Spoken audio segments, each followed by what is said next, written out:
coming to you from the Beer to Whiskey Studios, high atop Barley's Tap Room on Washington Street in downtown Greenville, South Carolina.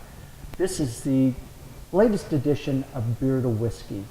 This is one of our Big Jon and 5 segments where I get my good buddy here, Big Jon Richards, to pick a beer, and we just sort of drink it and talk about it. So, Big Jon, what do we have? We have got Wicked Weed's Hop Cocoa, which is kind of a play on words, if you will, with hot cocoa.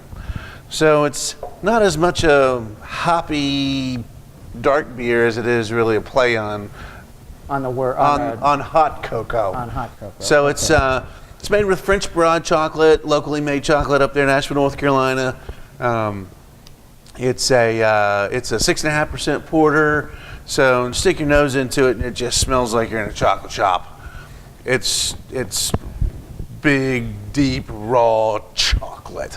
Boy, I'll say. Which once again we're having another. Well, now we're having a segment where Russ has tasted it before me. But another one of these barley segments where Big Jon's having a beer he's never had before. Oh, really? Which is kind of fun. Oh, really? Right? See, he doesn't tell me these things, and we get here and this happens.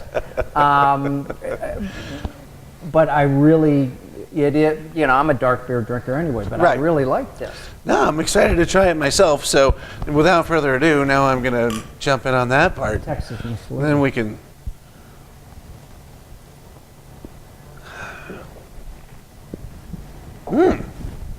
Oh, yeah. So it's not as rich as you expect it to be from the nose. Right. We still got that dry porter. There's a little bit of that espresso, kind of coffee bean bite that goes in there to help draw your palate back down. But there's a lot of big chocolate flavors in there. Yeah, it's a lot of chocolate, but it's mostly on the front end. It's not so much on the back. Yeah, the finish, there's even a little smoke in the finish, I think. Yeah, there is. Yep. I would agree with that. That's fun.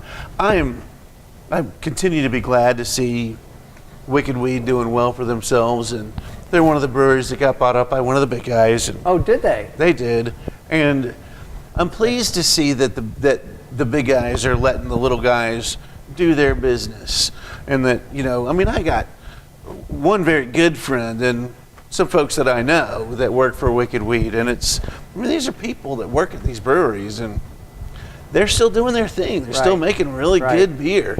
And so I continue to struggle with the idea of how hard we should rebel against the idea of our little craft breweries being bought up by the conglomerates. But I'm pleased to see that we continue to get really good beer from these guys that are, that are getting bought up.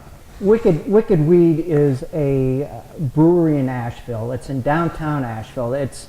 Asheville is amazing in that they have, 35 or 40 breweries. Yeah, at least. If you count the big boys like Sierra Nevada and New Belgium and work that in, there's probably 40 breweries in the Asheville area. Or right in downtown Asheville, within probably 3 or 4 blocks of one another, I would have to think, or at least a dozen. At least. At least I feel like dozen. you could stand in the middle of Asheville and turn in a circle and see 20 of them. You can do a craft brewery crawl in Asheville, and maybe we should do that at some point. Well, at some point we should probably do that. And hardly move more than 3 or 4 blocks. And Wicked Weed is one of those breweries that's in that downtown Asheville area. Yeah. And they're doing some pretty good stuff. And they have been for years, and lots of sour stuff, lots of barrel-aged stuff. They're one of those breweries that jumped in on that, but they were the first ever Southeast brewery to win a GABF Gold for an IPA.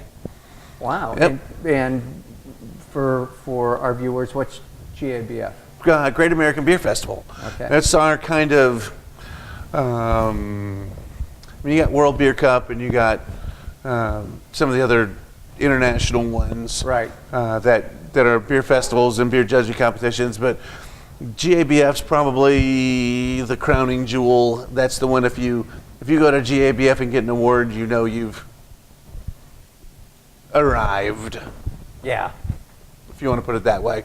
Yeah. Anything else we should know about this? No, just continue to support your local breweries, whether they're, you know, whether they're owned by the big guys or owned by your next door neighbor.